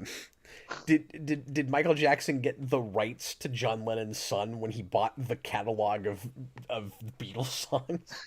He did. Oh wow! I didn't know that came with that. I didn't know you could get the deed to someone's child. Mm-hmm. Well, John Lennon specifically had like a deed made for his son that was put in with the catalog. Oh. Because he was like, I'm going to live forever, Paul. I'm putting my son's deed in the catalog. And then it didn't work out too well. Or no, you know what these kids feel like? They feel like orphans that came out of Annie. Yeah, kind of. Like, they seem like wandering homeless kids. Like, do they have homes? Like, where are they from? I don't know. They just kind of live on roofs. I mean, that's what it was like in the 80s. You either lived on the roof or you lived on the street. Yeah, I would feel a little more sad for this little girl if I understood this relationship with she also middle-aged pop star. Or you lived with the in the Michael Jackson club. Oh. She also has Band-Aids over her teddy bear's, like, ripped out eye. Yeah. I didn't notice that before. Did she get those Band-Aids off of Michael Jackson's fingers? Yes. Are they white? Yes.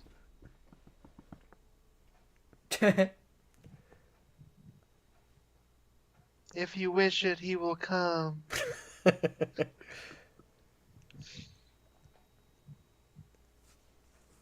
But yeah, that's the other thing, Austin, that makes it a straight up superhero thing is he's a superpowered character that has a sort of a self sacrifice thing, and it's a Jesus allegory because like he dies and comes back, but he didn't really die. He just left. He flew into space. He's like, I'm done with you. Oh, you want me Yeah. to come back? Okay, I'm back. Okay, fine, I'm back. But it still watches like a Jesus thing, even though he doesn't really have a sacrifice at all. But now if people don't leave him alone, he's gonna turn into a robot and kill them.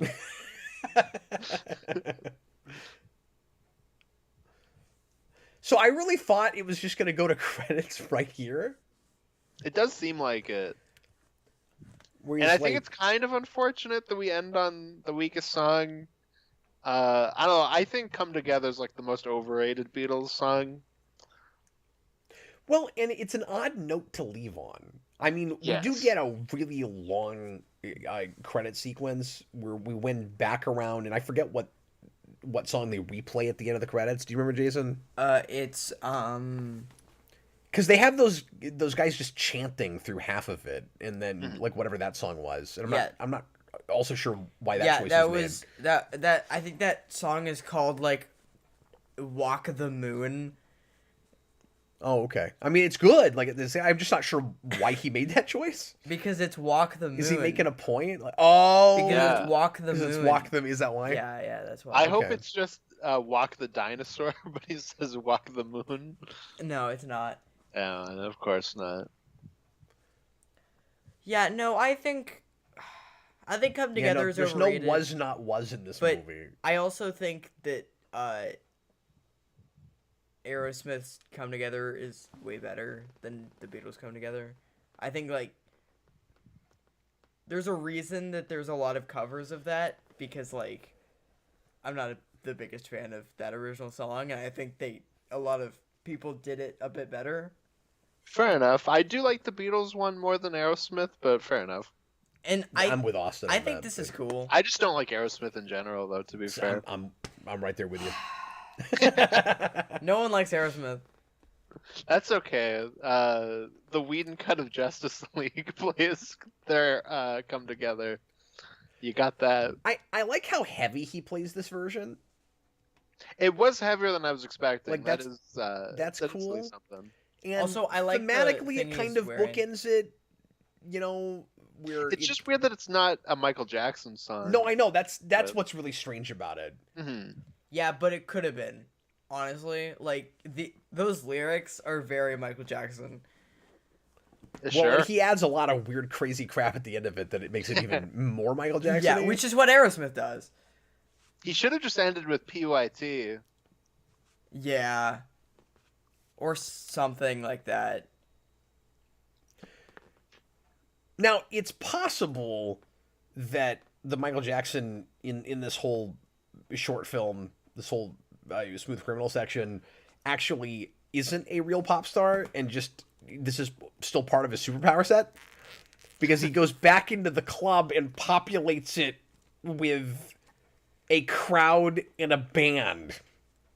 Wait, is that actually what happens? I keep Yeah, because Missing that. they go back into the club, and he's like, "This is gonna be really cool," and he uses his powers and he makes a big white light like he did before, closes the door, and I don't think we're gonna get to see it, and I think it's gonna go to credits, but then it doesn't. They just go backstage, No, but they're in the club. Oh. Mhm. Okay. Yeah, this is where the Smooth Criminal section was, like They the go- actual song. Yeah, was. but I thought the cut between like the dog thing and this part was kind of weird. So I don't didn't- think time passes. I think this is where he takes them. Okay. Because he's walking them through at that point. So maybe he's not pop star Michael Jackson. Maybe he's a weird fictional superhero version of Michael Jackson where this is... So real life Michael Jackson, his wish fulfillment fantasy is be a superhero. The superhero's wish fulfillment fantasy is be the pop star. Mm-hmm. Grass is always greener. Well, I think he came in here and he created life. He like took all of the molecules and he You're made gonna make them him Dr. come Manhattan, together aren't you? over him. Come together over me. You're right. Yeah.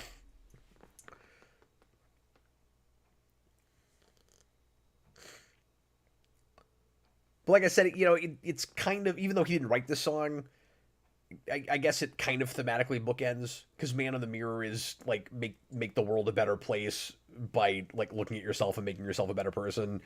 And then this song is, I guess, after we've done that, we all join together and Yeah. have world peace. And over him, because at the end of the day, it's all about him, even if he doesn't want it to be all about him. To the point where he's now in a superhero rewind commentary. Even though he didn't want to be. He didn't want to be in a superhero rewind commentary. He's looking down on us right now, and he's like, "Don't review my movie. Stop." Why do you have to talk about it? Just enjoy it. Come together over me. If we ever go back to Branson and see that guy's show again, we've got to ask him about Moonwalker. We got to ask him what he thinks about this movie. Oh, that'd be interesting. Yeah. Honestly, we should he probably likes it. we should try to get him on the show. That'd be cool. I bet I could get him. That'd be really cool. I bet I could.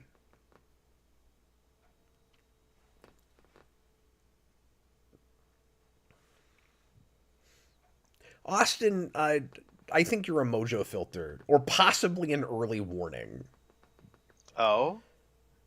or maybe a spinal cracker. No, he's got monkey finger. What the hell's a spinal cracker?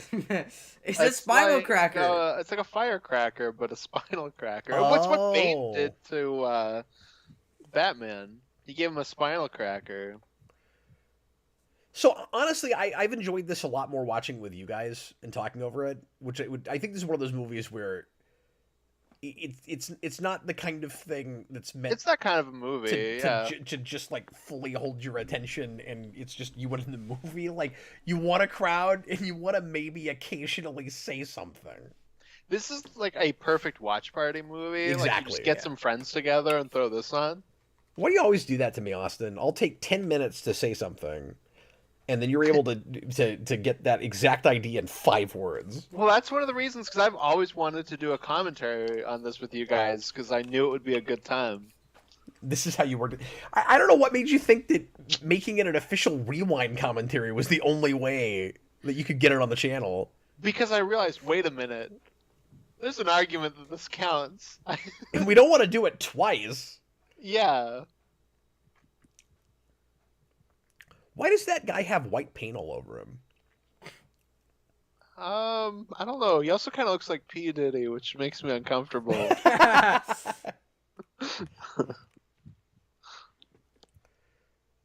And the woman behind them is just Gem from Gem and the Holograms.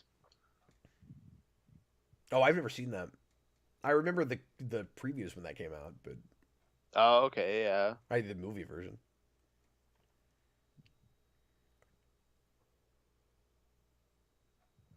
Also, there's definitely some stuff that they shot that didn't actually end up making the movie. Because in that featurette I watched, there's a whole thing about him hanging out with the Harlem Globetrotters. Oh. And they were like throwing a basketball around, and they shot it like it was a scene for the movie, but it didn't make the movie. So it didn't seem like it was just a thing they were hanging around doing. It seemed like they got the Globetrotters, like they were going to put them in the movie. I don't know. I was really confused by that. Maybe just in editing, they were like, we can't even put this in. Like, how does this fit? I think it was probably more... Oh, the moon is walking. Given the nature of this, we really don't want it to be any more than an hour and a half long. Yeah, that could be that too. I mean, it's possible there was a 2:15 cut of this movie. Like, because there's so much random stuff in it. Who knows? Yeah. Adam March says that I have walrus gumboot. That would make sense, for I am the walrus. I'm really hoping that at some point somebody makes a compilation of my life's work where there's a linear section where you see a bunch of clips of videos that I made, but it starts with a TV that fires off into space. Are you telling me that is not going to be the first 40 minutes of the Rewind movie? You know, I might have to rethink the whole project. What's gonna be the first 40 minutes? Just a bunch of like unrelated clips from videos we've made, Yeah. edited in a really bizarre fashion that starts with a TV that flies into space. I mean, we do have a kid version of you already, so That's true. So we could have a part where you, like redo a video that I did. yeah, But we think it's me at first. yeah. And then it turns out like, that it's you. Yeah. Yeah. You ain't fat. You ain't nothing.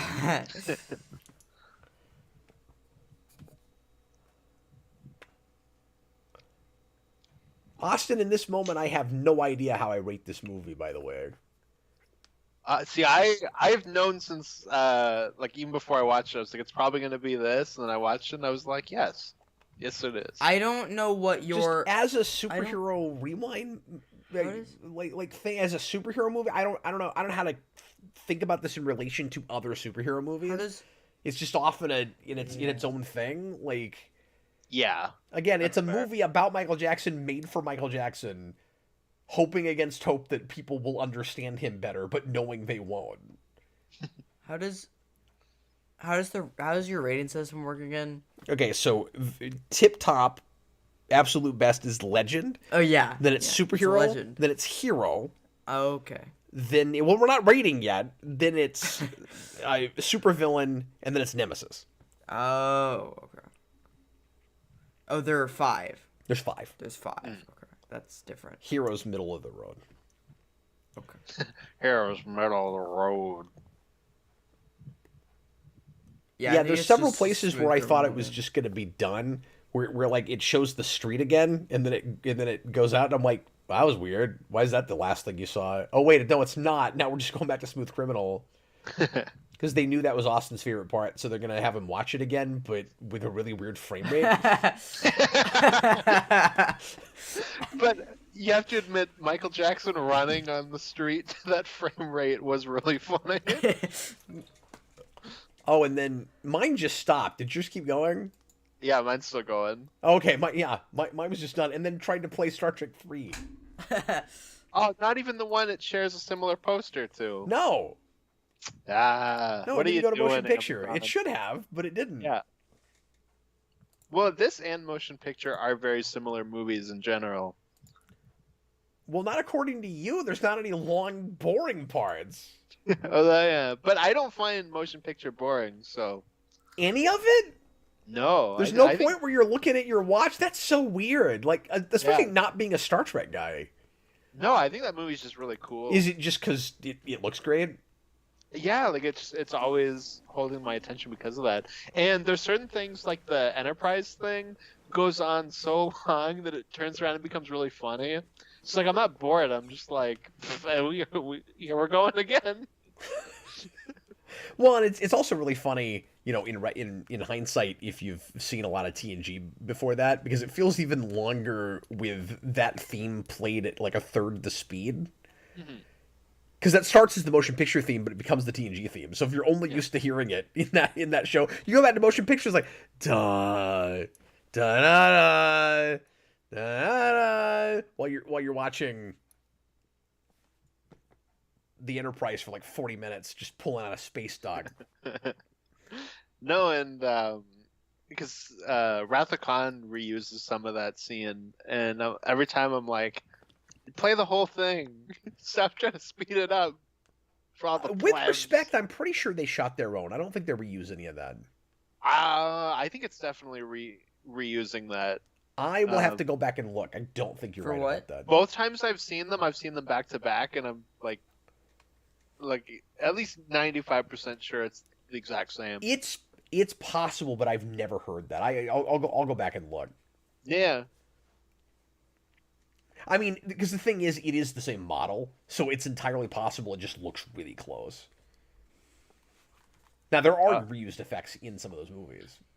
And Adam March says that my takes for the Trek movies are wrong because I don't like Search for Spock. That's fair. Austin, did we get any tweet-linked reviews? Sorry, I don't like Search for Spock either, so oh, well, that's all right. I'm lukewarm on it. I think it is boring. Your mom loves it. Austin, we didn't get any on Patreon. We have one on Discord. We'll go ahead and read that, and then we'll go ahead and do our uh, sorry, it's getting late and I can't think of words. What are we doing? We'll do our own reviews. Go ahead. Well, we did the review. It was very long. Go ahead. Yeah, no worries. Okay. Tom says Ratings. Why couldn't I think of that word? Sorry. Go ahead. Ood tale about a man who moonwalks to victory. I give it a nemesis. It's not a movie. It's a music video. Yeah, I mean, to be fair, it's not a traditional narrative movie. There are concert and, like, video films. Like, this is one of those. Just what's awkward to me about it is it kind of turns into something closer to a regular movie in the back half. Mm-hmm. Yeah, for sure. Nemesis is definitely too low, but you do you.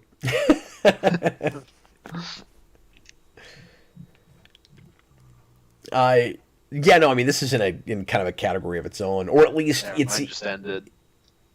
Oh wow, it was that long. Yeah, it ended with like a little sultry wink from Michael Jackson. I wasn't expecting that. Oh, that's cool. See, I didn't get to see that part because every time I watched it, Amazon shut it off on me. No, we saw it. Every time they did were we like, go all the way to the end the first time? Yeah, the first time. Oh, I didn't remember it.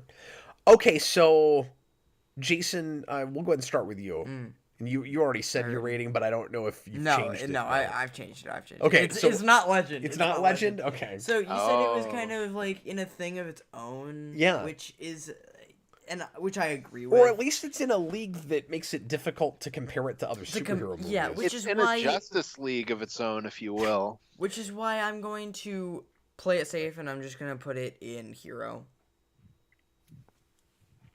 Because it is not bad at all. I mean, I really enjoyed this movie, but it's not great. It's just kind of a weird kind of Michael Jackson thing. I don't know. Yeah, it's ultra experimental and it's pushing some technical envelopes. Yeah. At the time, certainly. Which is pretty cool. So like it's notable. Like it's not a thing I would, dismiss or throw away. I don't know if I would sit through it again. Austin would. Austin would watch this every week. Austin, what's your rating? I am going to give this movie a superhero. I think it's really fun. It's really out there and crazy. And yes, like there is a world where it has a more easy to follow narrative and just a better story. But at the end of the day, I think I like it more for what it is. And I think it's more interesting as I watch because of it. Yeah. No, that's fair. If it was more straightforward, you might not have even thought to try to include it here. Yeah, and I feel like my worry is that if it were you're more charmed by the weirdness of it. What's that, sorry? You're charmed by the weirdness of it. Yeah, exactly. Like I feel like if it was more straightforward, it would lose a lot of what I like about it. Yeah, absolutely. And Smooth Criminal in and of itself, if I could just rate that section, would like the music video part would be a legend. It's awesome. Yeah, no, absolutely. Yeah, like if you're obviously it's Michael Jackson. Like you're reviewing this solely on the technical prowess of like the man's musical ability and dancing and stuff. Like that's a whole other ball game, And I think it's fair because that's what the movie's aiming for. Sure. Yeah. So. Although I could argue that there are long stretches where you're not getting to see enough of that. And it's trying too hard to feel like a movie without having a story behind it, and without it being clear enough what it's wanting you to feel. If it's just about like atmosphere and symbolism and making you feel something, so like it is still kind of a jumbled mess. But like it's a jumbled mess. Absolutely is. The man clearly wanted to make. So I mean, like it sort of feels like you're reviewing a really I don't know at the end of the day really how to review a thing like this. Because you're kind of reviewing a really high profile experimental, like college thing. Well, you never want to say review proof, but like right, kind of. Yeah, it's closer to that. Yeah. And it's not fair to do it in this format or with these other movies because I always do these ratings based more on the story and the narrative than anything. And obviously, with a regular movie, all aspects of the movie should come together to make make the narrative as effective as it can be. That's not really what this is about. It's not really what it's for. So, like, how do you compare it to anything else we've ever done on this program? So, yeah, I'm gonna play it safe too, and just say straight up hero, like as a superhero movie, thinking about it with other superhero movies. I do think Smooth Well, Criminal... it's pretty derivative. Yeah. I do think Smooth Criminal is one of the better short films, though, that he did. It's also the longest one. Yeah. Well... And with a real credible director. Well, and Thriller does have John Landis, which is like a crazy get at the time. I do think Ghost is his best one, but that's just... Well, and I like that song, and I like that. That featurette I saw, did I hear them say Scorsese directed one? Oh, I don't know. And if he did, which one was it? I think Scorsese has done music video work, though. I meant to look that up, because that was crazy when I heard that. Yeah, let's see. I'm going to look that up real quick. Okay, we're both looking it up, so we'll see who gets there first. Oh, he did bad. Ah, you beat me. That's why that music video is so good. And why it's a great short film, too. Boy, that's so crazy that he did that. Yeah, I didn't know that. That is crazy. Oh, thanks, Dan's Den. I could have just read the chat. But I didn't have it up right then. Dan's Den always knows everything. Or he just looks it up really fast. He's got his finger on the pulse. Well, everybody, thanks a lot for watching. Any final thoughts about this real quick before we finish up? It was an interesting watch. I'd always wanted to watch this. And I didn't really understand what it was until I watched it. Like, I still don't fully. It kind of all came together at the end, though. Yeah, I'd say it's as easy as ABC, as simple as do re mi. Yeah. Austin, I did my best to come up with actual analysis for this. I know, for that I give you a hand. I like that we were actually able to debate the logistics of whether or not he's the same character and how it all connects. Yeah, that was great. And I still don't know if he had all those powers the whole time, even in this criminal section, or if he got them from the shooting stars. He has his powers too. He gets them from the stars, right? Mm-hmm. Possibly. Maybe, but I thought he had it in Speed Demon. Yeah, but I don't think that's the same character. Yes, it is. It is. Yeah, it's all part of the character art. Because he can turn into Sylvester Stallone, so that makes him the same character.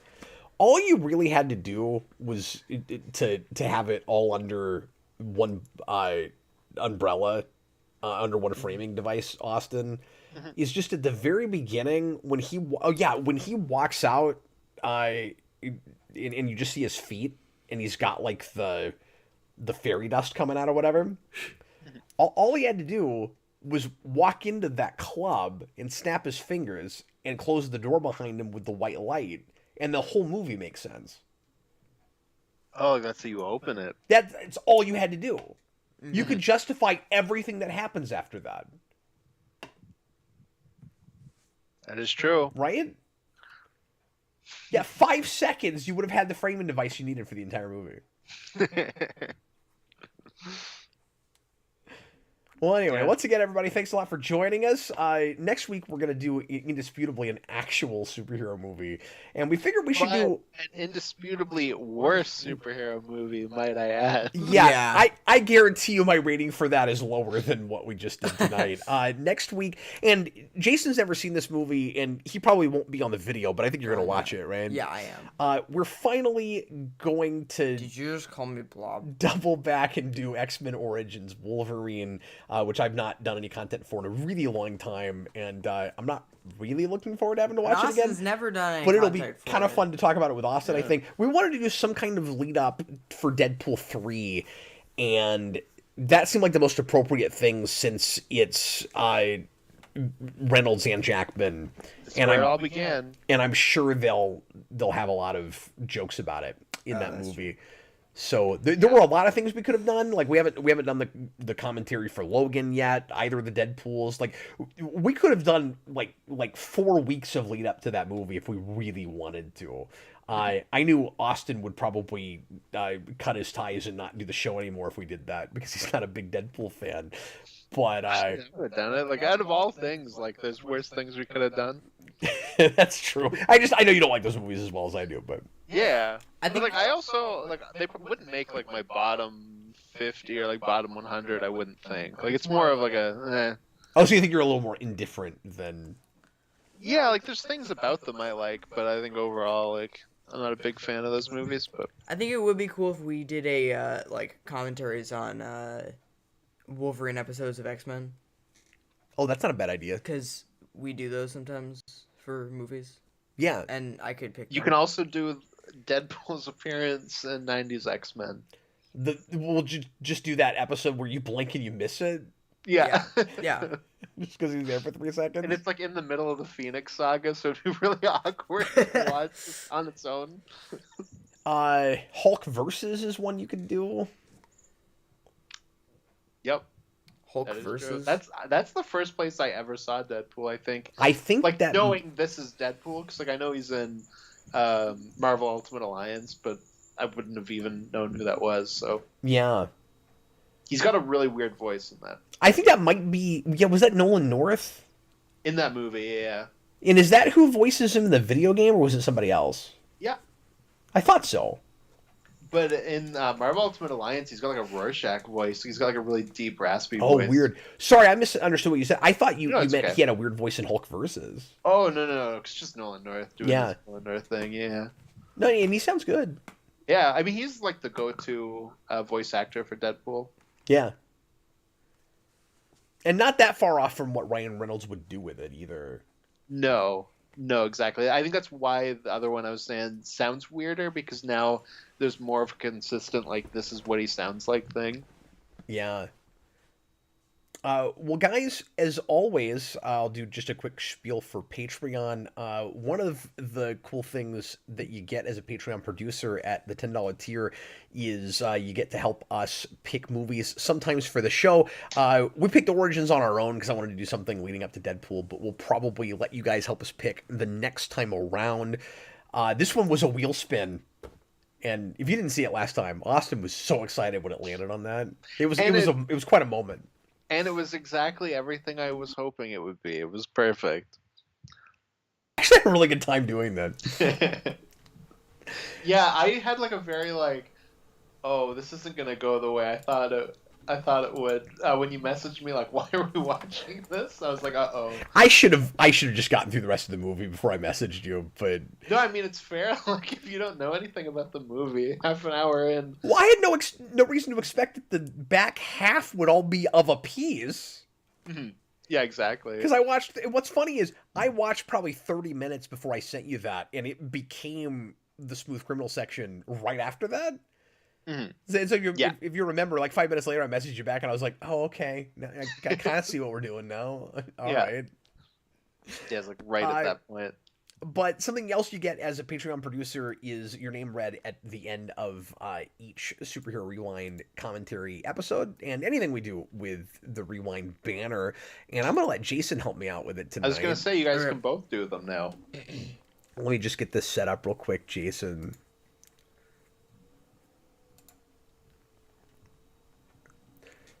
Okay, so we got to read all of the $30 all the way down to $10. Okay. And consider joining Patreon if you're not a patron. Lots of cool perks there. And thanks to all of our patrons, as always, but especially our Patreon producers at the $10 tier and higher, including Breezy Hemi, Jesse Surtees, Chewbacca's Lover, Dr. Hello, Goofster 123. Joe Turner. Jojira. John Matthew McLean. That's McLean. McLean. Back Studios. Matt Batty 68. Michael Martin. Super Billy. Thomas Edgeshield. Adam Arch. Damon Begay. Hot Soup. Oh, you didn't do it right. Hot Oh yeah. Soup. There you go. Jacob Schneider. Kareem Roberts. Matthew Brody. Michael Rodriguez. That's Miguel. Miguel. I can't read from over here. This guy, the day goes. You're not coming back to rewind. Yeah. You know, you didn't think this took any skill, but Unknown passenger. not as easy as it looks, is it? Wendell Jones. Wendell Jones. Oh. My favorite though That's is everybody right now. Cap, whenever you read Dr. Hello, you're always like, Dr. Hello. Hello. And then Jason got to read it, and he went with like a different thing where he was like, Dr. Hello. He's like an old school telephone operator. Doctor, hello, Governor. I'm like, hello there. That's not what I was going for. But... Are you a smooth criminal? You're a smooth criminal. No, I was going for Paul McCartney. But Oh. where he did that weird interview, and then I think Weird Al uses this for the Weird Al interview, where he just goes, hello. He should have done that in The Girl Is Mine. You're a smooth criminal. Tonight at 6 and then again at 11. Tonight at 11, we're gonna give all the kids all the drugs, see? All of a sudden. Yeah, you need to go that way. All of a sudden. Split up all of a sudden. Why don't you? Go in circles. That's how you trap them. Everything, everywhere in circles. Everything go everywhere. Run in different directions. Move the glow. Move the glow to Michael Jackson. All right, well, we've fallen off the rails here. Everybody, thanks a lot for watching. This was a lot of fun. We appreciate you. We will be back again next week with X-Men Origins. Austin and I are trying to bring this to back to weekly, and so I'm going to do some other nights here and there when I can of blind commentary and other kinds of streams, and I'll have Austin and John and Jason and some of these other guys DJ as often as possible. But we wanted to open up Fridays to get this show happening more often, because we haven't gotten quite as many of these done as I was hoping to by now. So we want to really prioritize it and start doing this every week. Yeah. Yep. That's the plan right now. Starting with Michael Jackson's Moonwalker. I appreciate you guys. Bye, everybody. See you guys.